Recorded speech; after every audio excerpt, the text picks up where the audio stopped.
Let's be honest. How many times have you said, I'll do it tomorrow?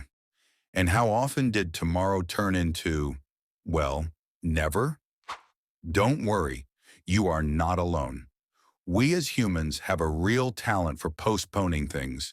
The dishes pile up, that email sits in your drafts, the pile of laundry becomes a second piece of furniture, and that book you were excited to read, still gathering dust on your nightstand.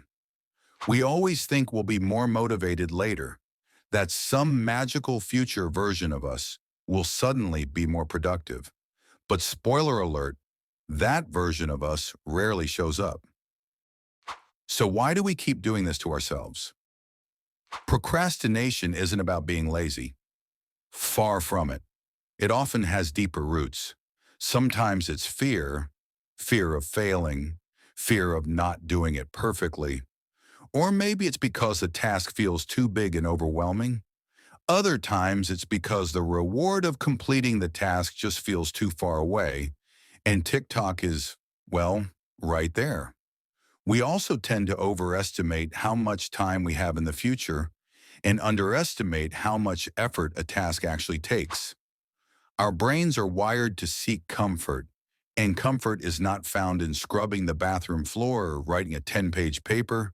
So we delay, we distract ourselves, we avoid, and then we panic.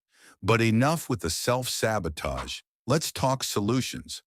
Now that we understand why we procrastinate, let's dig into how we can actually overcome it without needing to become some superhuman productivity robot. We're going to walk through a few steps that are not only simple, but backed with real-life examples that you can relate to and start using right now. Step 1. Break it down into manageable pieces. One of the biggest reasons we procrastinate is because the task feels like climbing Mount Everest in flip-flops. When something feels huge, we freeze. But when we break it down into smaller pieces, suddenly it's not so scary anymore. Take writing a bachelor thesis. Just the thought of it can send you spiraling into a Netflix marathon. But instead of tackling the whole beast, start with a plan. First, create an outline. Then, aim to write just 500 words a day. That's one page. Totally doable. Before you know it, the pages add up and so does your confidence. Or say you've been putting off organizing your finances. Figure out my money stuff is way too vague and overwhelming. But if you break it into steps like 1. Make a list of monthly expenses, 2. Download a budgeting app, and 3. Set aside 30 minutes to review it. Now you have a simple roadmap instead of a monster task. Step 2. Set specific deadlines. I'll do it sometime this week is code for I'll never do it. Vague timelines are procrastination's best friend. To stay on track, you need deadlines, real ones with dates and times. For example, instead of saying, I want to work out more, try, I'll go to the gym every Tuesday and Thursday at 6 p.m. Now it's in your schedule and it feels more like an appointment than a vague wish. Or let's say you have a work presentation. Don't wait until the night before to slap something together. Give yourself specific mini deadlines. Gather research by Monday, make slides by Wednesday, rehearse on Thursday. It keeps the pressure low and the progress steady.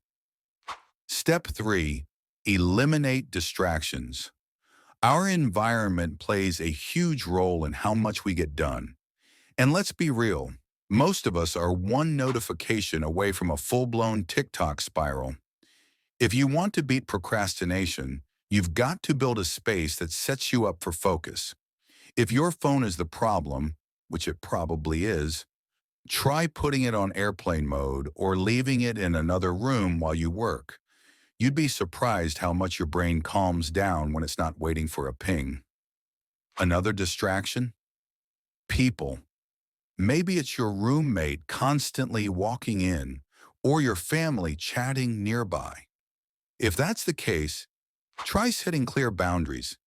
Let them know when you're working and need some quiet time. Even wearing headphones, with or without music, can be a helpful signal that you're in focus mode. Step 4. Use the try for 5 method. One of the biggest hurdles is just getting started. That first step feels like trying to lift a car with your bare hands. But here's a trick. Tell yourself you only have to do the task for 5 minutes. That's it. Let's say you've been putting off studying for an exam. Set a timer for 5 minutes. Tell yourself you'll stop after that. Most of the time, once you start, you'll keep going. Getting started builds momentum. Same goes for boring adult stuff, like laundry. Hate folding clothes? Try doing just one basket for 5 minutes. Often, once you're in motion, your brain goes, well, I've started, might as well keep going. And boom, laundry mountain is conquered. Bonus tip: reward yourself. Let's face it, we all like a little something to look forward to. Creating rewards helps train your brain to associate finishing tasks with pleasure, not pain. So say you finally finish your to-do list for the day. Celebrate. Watch an episode of your favorite show, make yourself a fancy coffee, or dance around the living room like a maniac. You earned it. Or let's say you finally made that awkward doctor's appointment you've been putting off. Treat yourself to your favorite pastry afterward. Positive reinforcement works. You're not a dog, but hey, treats are treats. Procrastination isn't some personality flaw, it's just a habit. And the good news? Habits can be changed. It won't happen overnight, but with small, consistent steps, you can train your brain to act instead of avoid. Now it's your turn. What's one task you've been procrastinating on lately? Let me know in the comments. I want to hear it. No judgment. We're in this together. If this video gave you that little nudge you needed, give it a thumbs up, share it with someone who needs it, and hit subscribe so you don't miss more videos like this. And hey, don't save this for later. Watch it now. Act today. Let's beat procrastination one small win at a time.